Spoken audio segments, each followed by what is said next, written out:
All right. All right, good afternoon, everyone. We will call our meeting to order. And a reminder to council to disclose any pecuniary interest or general nature thereof. And Amon, is he coming? Did we hear that he wasn't, or? Councillor Amon advised that he would be attending via Zoom, but currently he has not entered the chat yet. All right. Okay, anyway, we do have a quorum, so we can continue. Approval of the agenda. Smokey and Todd. Any questions on the agenda? Call the vote. All in favor? Opposed? The motion's carried. Minutes for August 25. Moved by Rod. Second by Todd. Any questions on the minutes? Call the vote. All in favor? Opposed? Motion is carried. Public meeting. We don't have any public meetings today. Delegation, Peninsula Hospice, Nancy Forgrave. Welcome, Nancy. Council members, delighted to come and speak today and to express on behalf of our organization the gratitude we have with the support from the municipality that we've received and how it helps us carry out our services. I'll try to go fast. I have a presentation prepared and we have a couple of events coming up that I just wanted to highlight to council because they're generally events that you may be interested in attending. So as those of you who are familiar with us, we're a charitable community organization. We go out and visit people in their homes or in long-term care facilities, and we provide social, emotional, caring supports, medical, and with people experiencing declining health, serious illness, or grief. I don't know the slides. Do I do anything to change them, or just let me know next slide? Okay. Yeah, next slide. You can move pretty fast. So that's a bit of what we do. And the next slide talks about how we've been serving the area for 30 years. We started in Lions Head. The group got together. It was the Lions Head church outreach team that was in the early 90s. And so this year we're celebrating 30 years, which is pretty exciting. We haven't celebrated it as much as we would have liked because we've been really busy, but we are 30 years. So that's great. Next slide. We just talk about our team. We have currently probably our biggest compliment ever. We have over 30 client care volunteers, and it's probably gone up since I wrote this. And we have 4 part-time employees related to grants, and I'm the one full-time employee. And for those of you who aren't familiar, I am the executive director. I've been with the organization for 13 years now. Well, yeah, 13 years. So that's a little bit about us, who we are. Next slide. So our services, grief support. I'll go into a bit of detail. We did a bit of a kind of a rebranding in the last year or so, just to kind of highlight what we do. In-home supports, our Live Well at Home program, and then NAV Care is a new innovative program we've been grateful to do. Next slides. So our grief supports, we do both group supports, and then we currently have about 8 people that we support on a one-to-one basis. And we have a group coming up in October. Next slide, please. We also have a social connection for our clients that meet once a month. We occasionally do talks. So we had Dr. Webster come at the end of March, and we had over 70 people attend that talk. And the next slide, I'm really grateful that we were also able to start a program for children and youth. So I bring this up now is we did a talk in Hepworth in the early part of the near year. We are planning on doing one likely at the school in the coming very soon. So I know grandparents might be interested in how they might support children and youth experiencing loss, and we also are providing one-to-one. So if you know of anyone that has a youth, young up to 18 years old, 8 months to 18 years old, that is experiencing grief, we have a really wonderful person who's providing the support and very creative ways of working through grief for children and youth. So that's that program. Next slide, please. So just in terms of a little bit about what we do, I really think it's important that we go in the home and provide social support for seniors, listen to their stories. We do things in terms of legacy work, and we've got a really special idea that we're working on for that I'll tell you about. Next slide. I think the biggest thing that we're known for is our respite care for caregivers. So if someone perhaps has memory loss, dementia, their caregiver feels better, or any declining health or illness, if they know that one of our volunteers is there, they're screened, they're trained, and we're there consistently, either every Friday or whatever is organized, so they know that they can get out and do errands or whatever they might do. So it's one of the things we're well known for. We have close to well over 35 people in the communities that we're serving in that way, and and we also help locate resources. We get a lot of our referrals from the Ontario Health coordinators, so we will advocate if they need more services. We're there regularly, they may not be there as often, so we can connect with who they might need to connect with to help. So I'll continue on to the next one. I'm really excited for the days on the 4th and the 5th. I'm going to be talking stepping stones. This is our best seller. So about having these conversations within families. This is distributed widely. So looking forward to talking about that. But that's definitely a program that we've been doing for a number of years. And then the next slide, please. I mentioned our Live Well program. This is what's come up in terms of these compassionate community events.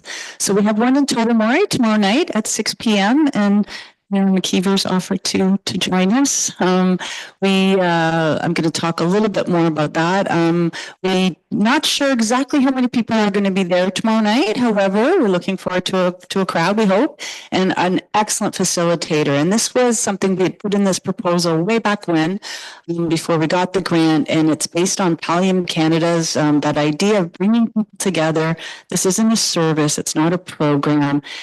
I call them micro community connections. Is what more things can we do? And we already do a lot here to just help people at home if they need neighborly support and they don't necessarily have it. Like, what are some of those discussions we can have? We had one in Sable Beach, and then we have 3 coming up this week. So yeah. Tomorrow is in Tobermory, and then Wednesday, 11:30 in Lions Head. We'll just see, and then we'll have a report. The facilitator will be preparing reports for us. What comes from that? If there's any ideas, but this is compassionate community ideal has been something hospices have adapted around the world. Started in the UK, and it is about how can we support each other as community members through health, declining health, illness, and grief. So next slide, please. We're also very excited about a number of years ago, 3 years ago, we got involved in this program called NavCare, research-based organization out of UBC. And the idea is sort of reframing hospice palliative care to help with the social isolation and reducing feelings of loneliness. Our volunteers get extra training in addition to what we've already received, and really working on keeping people connected. Next slide, please. That's just a little bit about the material that we provide to get people, finding more people to sign up for our services. It's like hospice, they say, I'm not ready for that. But when we say we can get a NavCare volunteer to visit you, and they're like, oh, what's that? Okay, so our services, we have a higher uptake for our services, that reframing what we do. And last but not least, NavCare then moved into dementia care. And so the next slide will talk a little bit about that. And it's a very innovative program. We're one of 6 organizations across Canada, the only one in Ontario, like little Peninsula Hospice, like go figure, that got invited to be a part of this. So we're working with it's a qualitative research program based on UBC as well. And then idea of an interorganizational approach. So we're working with Home and Community Support Services Grey Bruce as well as Alzheimer's Society Grey Bruce. That's the first thing we had to do was get the partners. Then we got an advisory committee going, and we have to deliver 2 community initiatives as part of this 1-year program. But the idea is to community initiative, but also to enhance volunteer capacity, support people. 50% of our clients in the home are people living with memory loss dementia. I mentioned that caregiver respite. So if someone's got us, I can get into the reason why, but it's something we're very appreciative of, to give our volunteers even extra training in terms of working with people with memory loss dementia. And the first community initiative we're in the throes of planning it right now. And October 7th, it's going to be called Remembering Wyerton.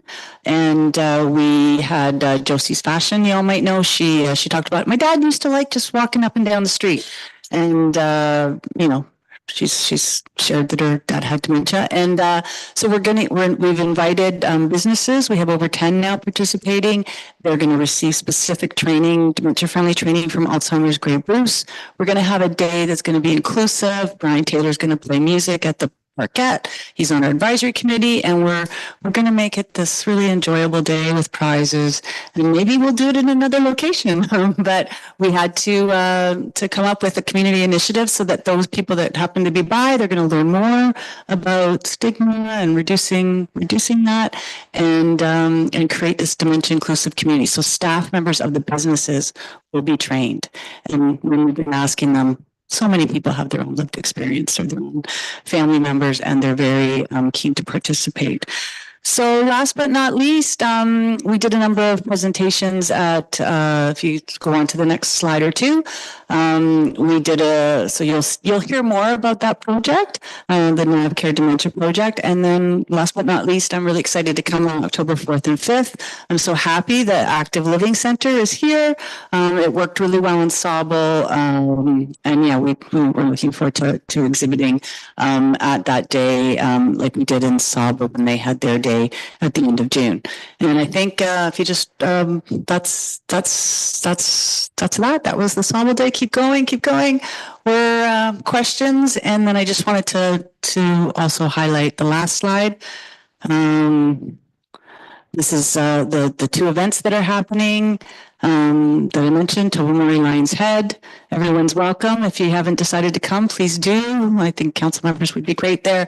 And then this last slide, I think you probably know this, but 83% of the dwellings in Northern Bruce Peninsula are either 1 person or 2 people. What happens when there's a death? What happens when there's an illness? That's why we talk about this idea of compassionate communities. If someone's grieving or widowed, there's change in health, chronic illness, around to help. And thankfully, we have a caring community. How did I do? Oh, sorry. Thank you. Hard to do a lot in a little bit of time. Thank you. Oh, good. Well, yeah, it's all good. Thank you, Nancy. Any questions of Nancy? Smokey, yeah. I don't really have a question, but I know at the last council, I did a shout out to your group. My mother was a resident of Gateway Haven for 10 years, 83 till she was 93. And shortly after, like, she was in a wheelchair almost that entire time. In fact, had to be lifted. But anyway, your group visited her. I really missed that during COVID, but and that's kind of where, things got a little slippery there. But I've always been a big support. That visit, they became friends. Had great conversations. I maybe wouldn't know they were there. There'd be cards or whatever. So I'm a big supporter of what you do in that context. Is just what I'm familiar with. Unfortunately, and I'd be in Tobermory at your meeting, but there's a chamber meeting at the same time, and I'm representing at that. But maybe I'll get down to Lions Head. But certainly a supporter of what you do. It made a big difference to my mother for close to 10 years. Thank you so much for sharing. Thank you. Yeah, and Nancy hears lots of compliments like that with regards to the organization. It's just a great service you provide, and we're just so thankful you're in our community. So Because I'm carrying tears. Thank you. Thank you so much. Well, And you support. do, and I always thank the volunteers because they are a special group of people that provide that service to the community, and we definitely do thank them. Much appreciated. Thank you. Any other questions? If not, see you tomorrow. Yeah, take care, Nancy. Well, I was just going to mention the households, just to give people some idea. Like we show here 2,200 households, which is our permanent residence, and so we actually have over 5,000 households. But as you know, the rest are seasonal. So that's the component we have of seasonal residents, which is a lot. Yes. Oh yeah, yeah, for sure. Yeah. Thank you, Nancy. All right. Delegation B is Shelley Winch. Welcome, Shelley.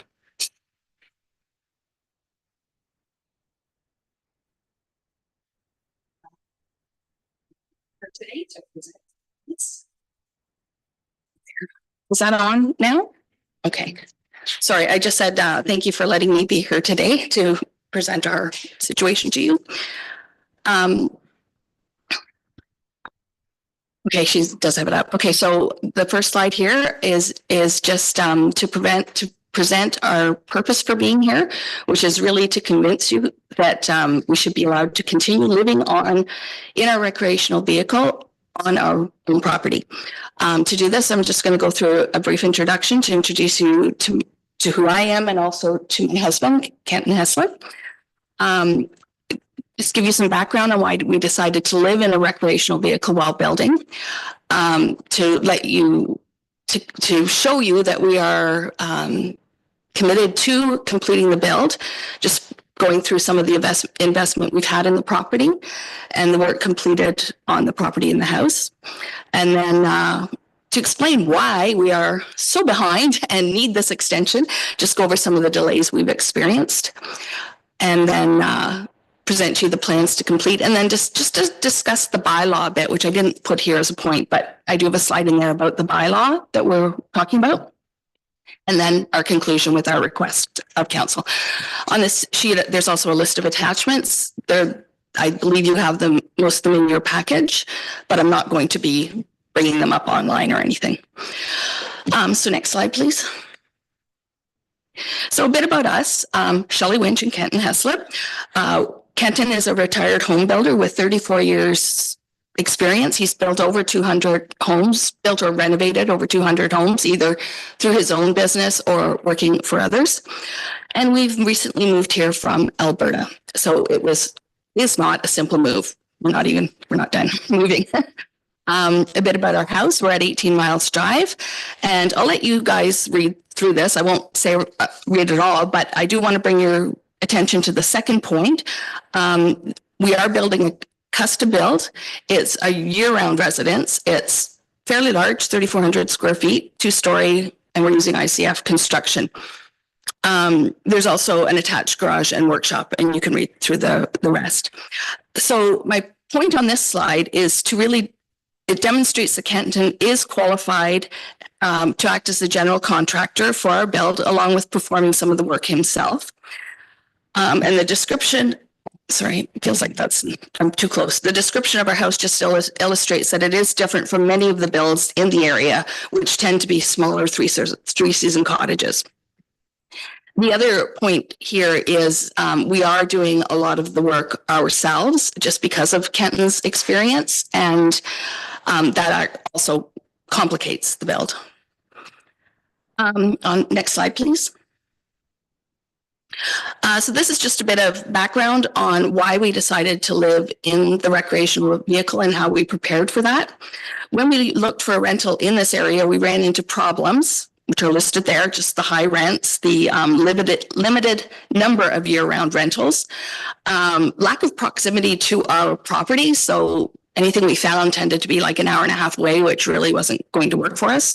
And also a further complication is limitation on pets, of which we have several. So in preparing for living in the RV, we invested a fair sum of money, about $37,000, sorry. And you can see all we've done to make it livable through year round.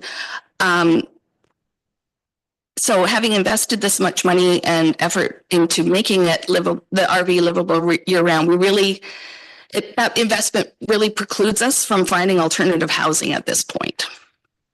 Next slide, please. So I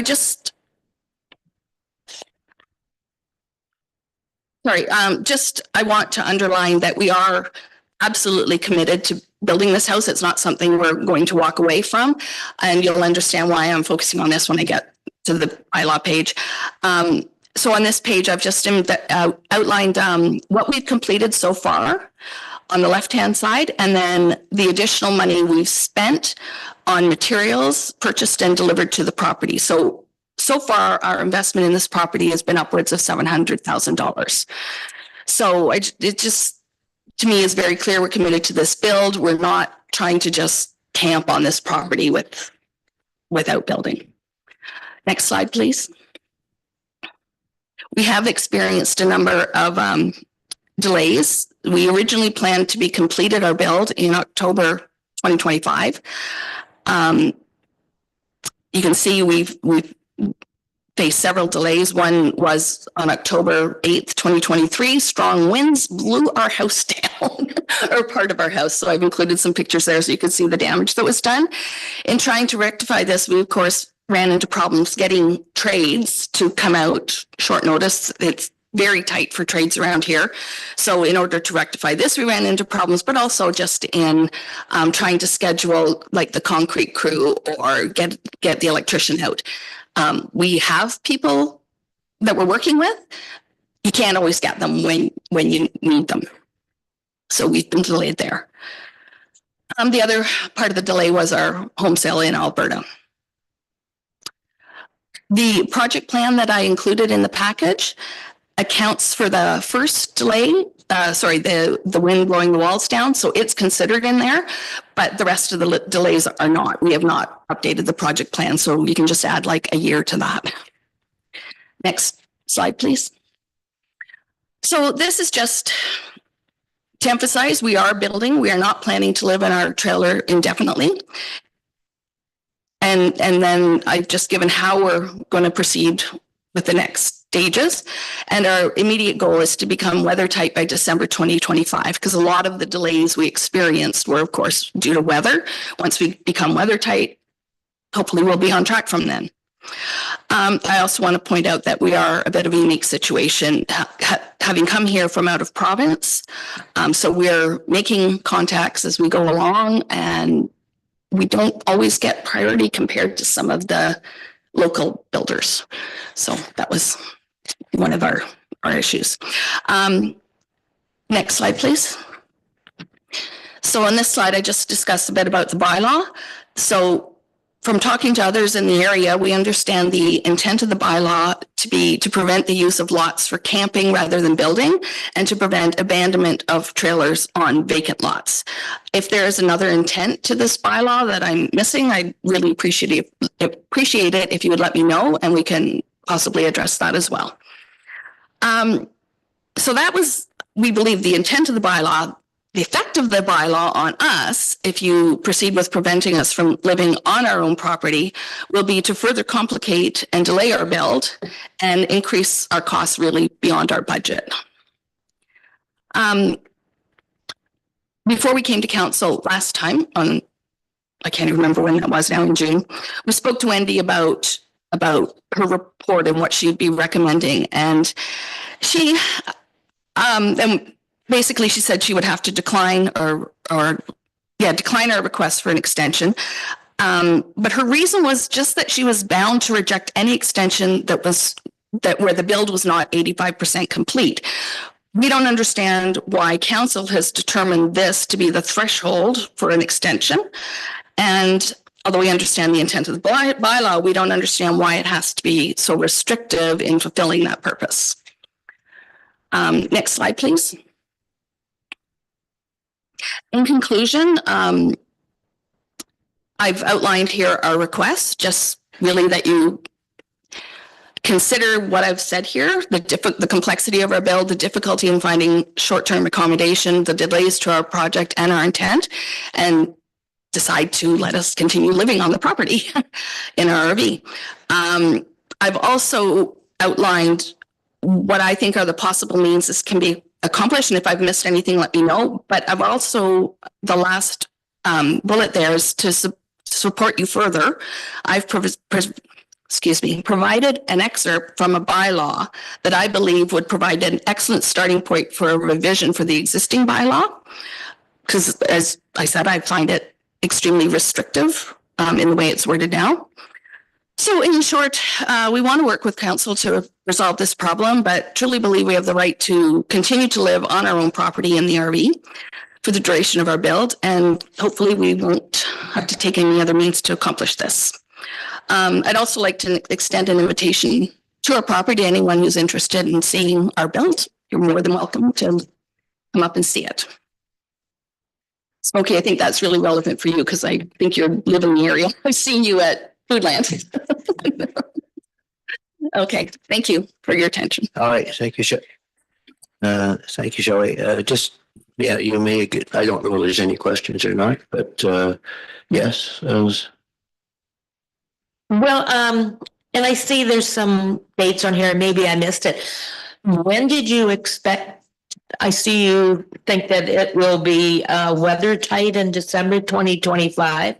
Like, do you have a date set when it would actually, you would be able to live in it?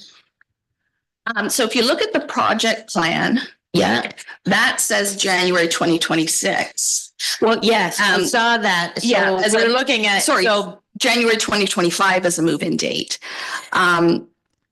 We're thinking we're behind by sorry, Kenton, I'll let you speak to that if that's okay, because this considers some of the delay already. So we're thinking to October 2026, I think, but I'll let Kenton. okay, so we're looking at another year then is what you're saying. Thereabouts, Thereabouts? as most construction happens. You've had delays. Being the new kid on the block, as Shelley addressed, we do not get first priority from the trades. And I'm good with that. I understand it, being in the industry for 34 years. So our goal is October 2026, November, thereabouts, Okay. depending on trade supply. Up here, as most of you probably know, there are not a lot of trades to choose from, and you kind of have to wait for who's available. And when you go to see the quality that's provided, sometimes you choose to do it yourself. Okay. Okay, yeah, I will just say my problem with this is we have enforced this on other builds. So I guess I'm looking at, trying to figure out what's different and whatnot, but thank you for your presentation. Yeah, I think we always get a report back from staff as well, and just to kind of get an update on hear their side of the story as well.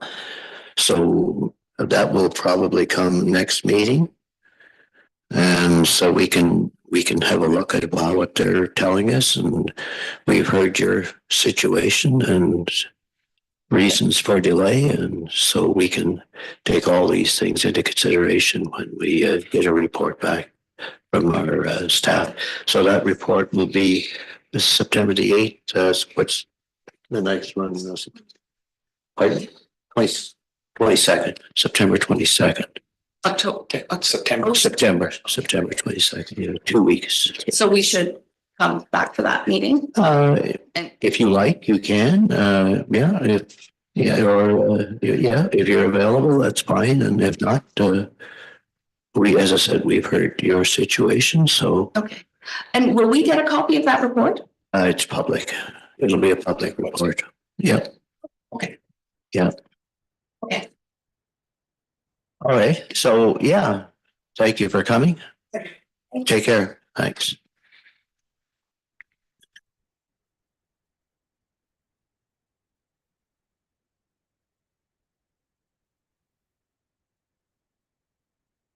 Okay, we will go to agenda items and Public Works report is item A on the agenda, and it's regarding the Fern Creek Municipal Drain Cleanout.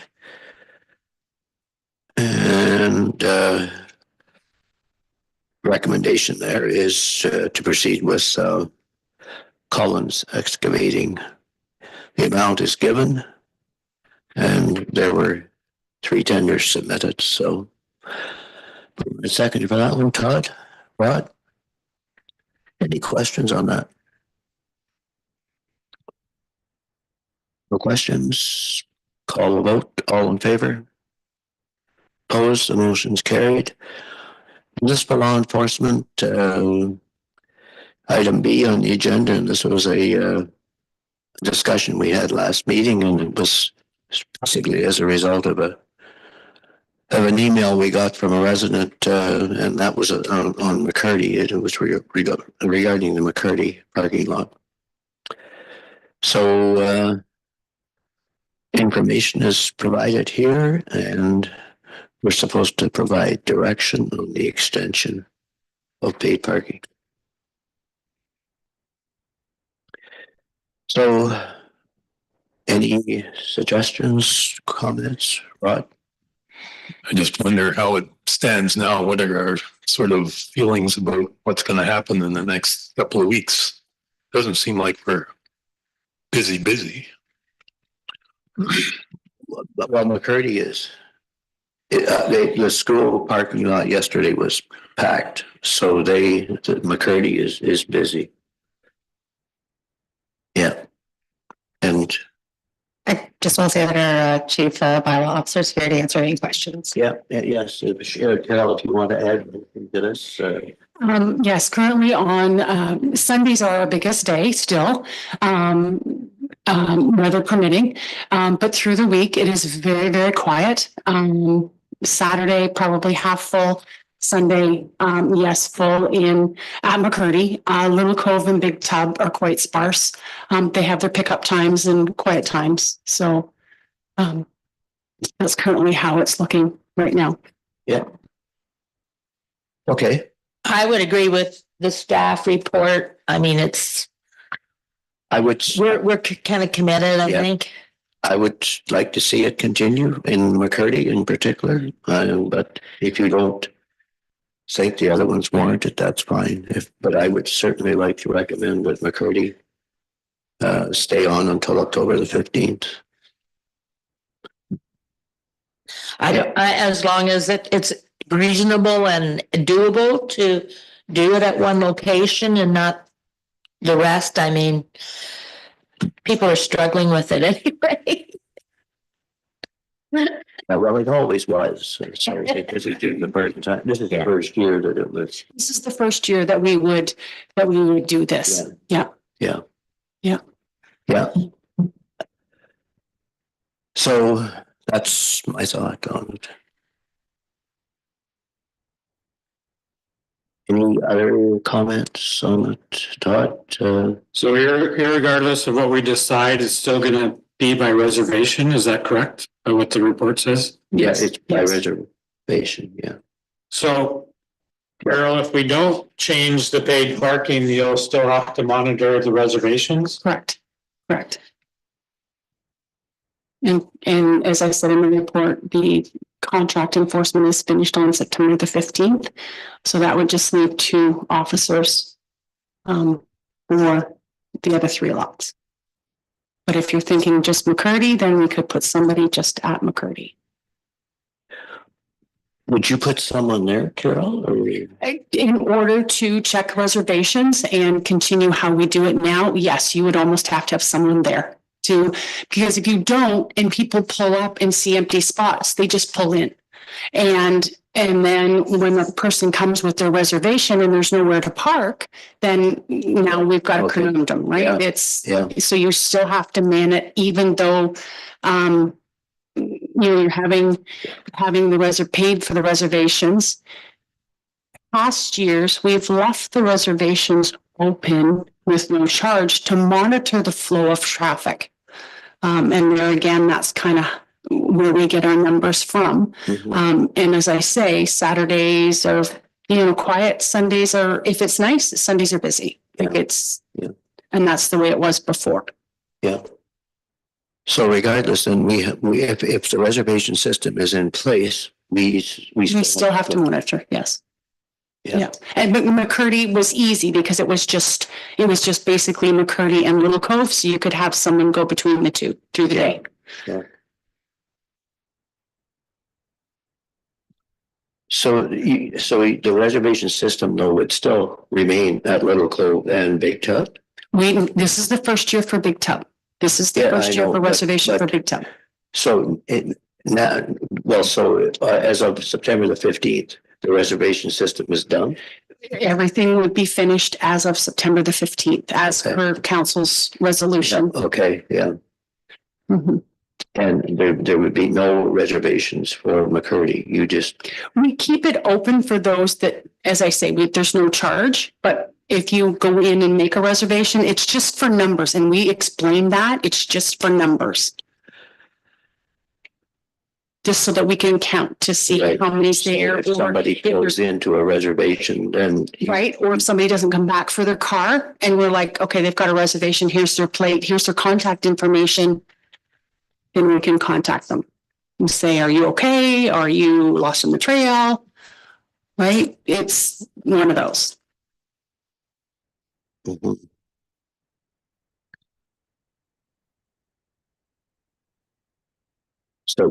So I'm clear on this, so that if we ended on September the 15th,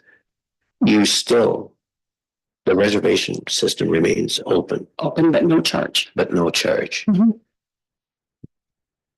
But you don't monitor that though. We only stop by just to have a look to see how things are going. Then we don't have an officer at the gate all the time. Mhm. Carol, how does that work then at Big Tub? If you're honoring reservations, there's nobody checking on it. Somebody, again, people go over there, park. How does that work? I'm, as I say, this is the first year for Big Tub. So McCurdy has kind of been our little, module that we've been testing to see how that's been working, and it's been working fine at McCurdy right now. But Big Tub is totally different. Little Cove just dies right off. As soon as the kids go back to school and the water turns cold, you get people that go back, walk back to the car because it's too cold, it's too windy, they don't stay. So it's an in and out kind of thing at Little Cove.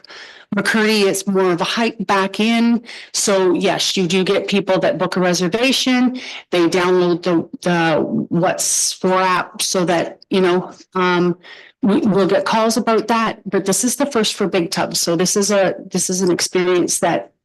Could you just not have reservation, or you're testing Big Tub, in other words, you're not gonna really have somebody there?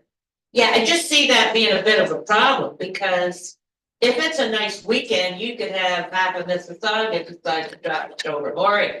So then if you have someone that has a reservation, they show up, there's nowhere to park, it just has a little bit of a problem there. Yeah. I'd rather see no reservation system at Big Tub than just take a chance, but that's just my opinion. This is something that council would like to move forward for the 2026 season. We can then prepare this winter when we do the parking report. We can put together more thoughts of how it would be implemented. We can contact the contract enforcement to see what it would be to extend for weekends until October the 15th for those areas. This is all something that could be our winter project and make it for the 2026 season. Get it out, get it advertised. Up in the air. It's a very quick turnaround time. Yeah, because when you don't have staff and you have people make a reservation, they go over there and say, you said it's not really a problem at McCurdy. I can see it getting to be a problem at Big Top. It would be at McCurdy on a night night. this summer. It would be at McCurdy on a nice weekend too. But we've always had staff until the 15th of October. But I know, but we won't though if we don't implement this. So we would have two, we would have one at Big Top, and we would have one at McCurdy. Then the rest of the municipality would not have enforcement. So we would utilize our own seasonal enforcement here at the office. So your plan what would your plan be staff wise? Well, staff wise, we would concentrate on, we would have to change the staff's schedule around in order to have the two of them through the day instead of one work the day and one work the afternoon. We would have to have them both here through the day. One would go north and one would go south. Yeah, because by 5 on a Sunday, even a Saturday, everybody's pretty much full. Okay, I'm just curious how, if we did keep that would all work because. And it's the advertising as well, right? The advertising and getting it back out. Because we really did kind of hammer it home that it was finished at September 15th, so. But we are saying you don't have to pay after September 15th. We're just honoring reservations. Yep. If that's what you'd like to do. But if we don't collect money, then we still pay our staff. That's Well, you're paying those people anyway, right? Yeah, our seasonal staff, not our contract staff. And that was after September 15th, contract staff's gone. Finished. So we're looking at people we ordinarily would employ at any rate from that on. Yep. So it's just where they're best Utilized. Yep. utilized. Now, I do know we have helpers at McCurdy, but they don't necessarily know how to check the reservations. They would help park, but they don't. And they kind of monitor the parking lot, but they don't check reservations. If we didn't have reservations that Big Cat, is that totally screw things up? Because then it would end with the parking season September the 15th. And then you would have your bylaw enforcement officer on his rounds. He would go in and check, and those who are parked illegally would get a ticket. Or parked in the, accessible spot or the. Just really need things reservation for McCurdy. Is that a problem? No, we can. You want to keep, and this is where I want to be, have it clear from council. You want to still take reservations, but no monetary value, or reservations and a monetary value.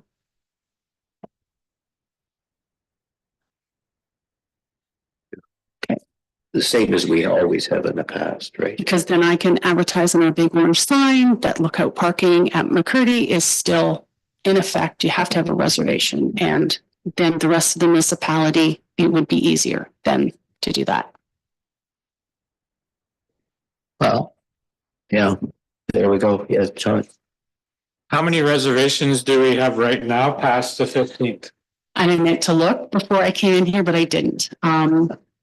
because you had people reserved for Big Tub, and now all of a sudden we're saying, no, I didn't, yeah. So it'll only go out 14 days in advance.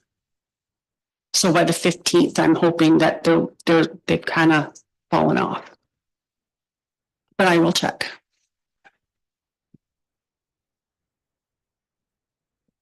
Okay, whatever. Yeah, so our options at Big Tub then is just open it up, people, but we will still check in and if there's a, Same with Little Cove. if there's an issue, we know Little Cove maybe won't be an issue anyway. And so that's that, and we don't charge anything, but if we happen to have people already reserved and that could be an issue. That's my only issue I see with that. I can look as soon as we're finished here. And McCurdy then we do ask for reservations and a fee. So that's what we're looking at now. Yeah. That's what I would like to see until that would be consistent with what we've always done. Yes. 15th. 15th October, yeah. Yeah. Whatever. She says, yeah. So, direction.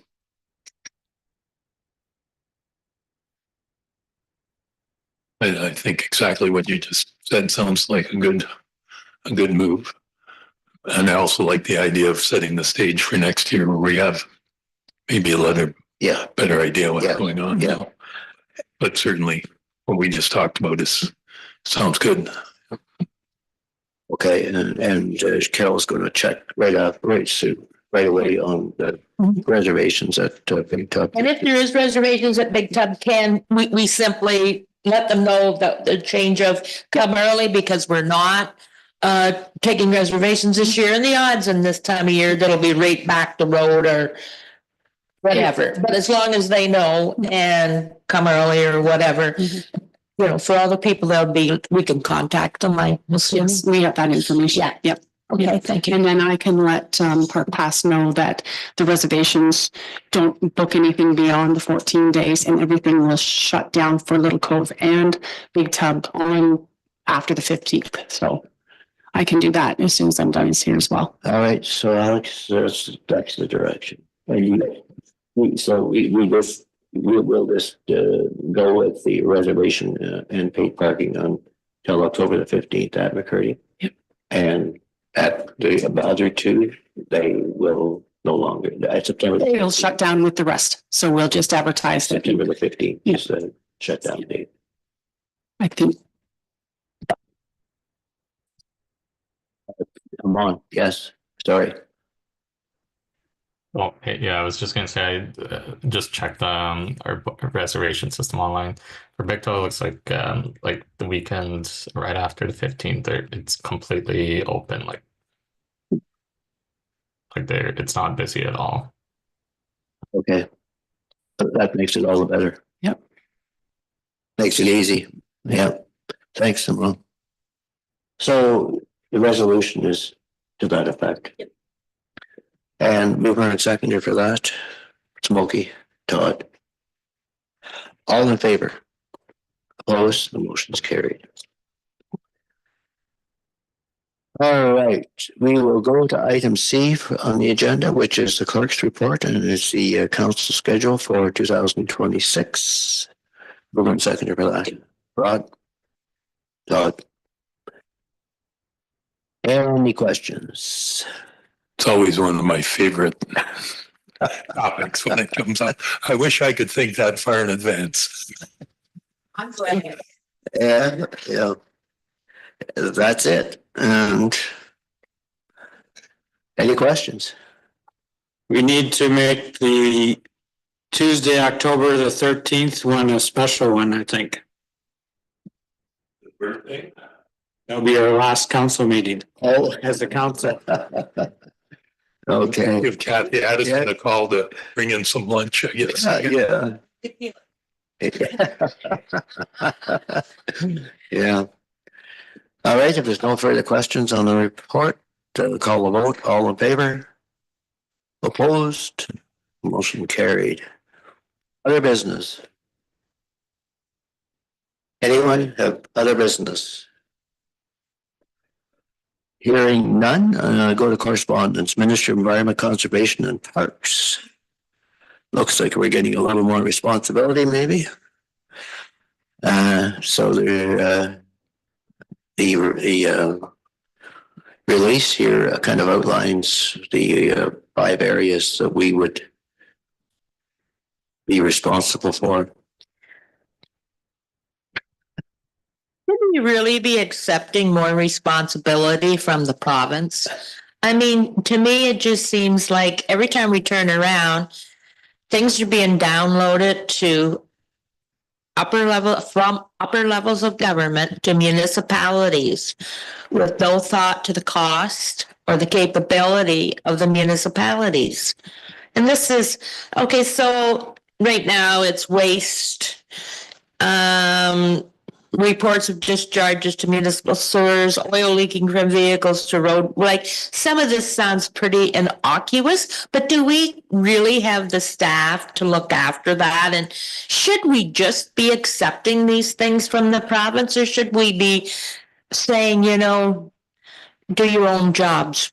Sorry. I guess what I'm wondering as well is what of these 5 do we already do basically? Like noise, is that us mainly or? I'm looking at our CKO. If it's anything to pertain to our municipal bylaws, we do go and inspect it. So noise is one of them. Dust, we would go out and do a Like, review. what kind of a degree would you have to be an expert in odors? Like, who do we have on staff to go and check out an odor? We usually have bylaw, we'll go out and check out on orders. And things such as though like commercial businesses, restaurants, those types of things, we will usually call the health unit or call the province for those. But certain things like littering, abandoned vehicles, those things are through our bylaws. And the water one I am a little concerned about. We usually will contact Aqua for those, but yes, I do agree. Some of these are not within our purview. They are, and they shouldn't be. Like, I mean, I just see the province keeps downloading things, and I just feel like if we just, and maybe it doesn't look like much, but if we just continue to accept more and more responsibility and we're not given any more money or resources, I just object to that generally, but. Yeah, and I don't imagine we'll be the only ones objecting to this probably. So should we have like something like a staff report or We can have staff review this and come back to council with more information on. and maybe we need to notify the province of our feelings. Well, this gentleman's got gas out of the own sound office. I mean, he could come maybe at some point and explain a lot of this to us, but I definitely feel like we shouldn't just say, yeah, okay, so whatever. Amon, do you have a comment? No? Do you like it or no? What's that, sorry? Are you in favor of this or do you have any concern about this? Well, no, I do agree with Smokey. I am concerned about the, dumping off more responsibilities. But with that said, I mean, I do think we do a lot of those already. But yeah, I'd be in opposition as well, and I'd support a motion to let the province know our feelings, I guess. I think we'll just direct staff to come. Well, go ahead. Sorry. I just noticed there's one line here, if a municipality lacks the capacity Yes. to carry out the compliance, blah, blah, blah. Well, we do. Yeah. We should just bump it up and say, sorry, we can't do it. Yeah. But with that said, though, they say they may intervene if the risk level is deemed sufficiently high. So what I interpret from that is it has to turn to a catastrophe before they'll do anything. Yeah. Pretty much. And we'll direct staff to maybe give us some information on this one. And even find out what other municipalities, if that's possible, what their thoughts. Yep. Good idea. Bylaws. We have one bylaw, confirmatory bylaw. We were in second for that. Todd, Smokey. All in favor? Opposed, the motion's carried. Closed meeting, that council move into closed meeting with the CAO and clerk in attendance pursuant to section 239(2) as a municipal act 2001 is amended for the following reasons. That advice that is subject to solicitor-client privilege, including communications necessary for that purpose, which is a planning matter. And proposed or pending acquisition or disposition of land by the municipality, and that's the arena property update. Mover and seconder for that. Todd and Ross. All in favor? Motion carried.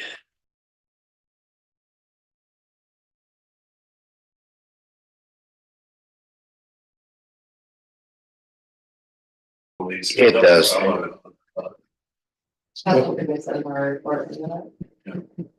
Fix this, but. Well, that's the thing, they have to bring everything up to current code once you do any work. Yeah, it's.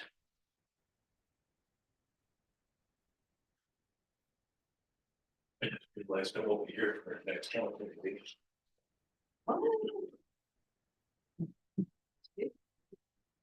Hopefully I'm sitting in a pub and one thing with that. Nice. There you go. Okay, so reporting out a closed session. Council met in closed session with the CAO and clerk in attendance to discuss advice that is subject to solicitor-client privilege, including communications necessary for that purpose. And it was a planning matter we discussed. And a proposed or pending acquisition or disposition of land with the municipality, the arena property update, council approved the closed session minutes for August 25th as well. And direction was given to the CAO and clerk.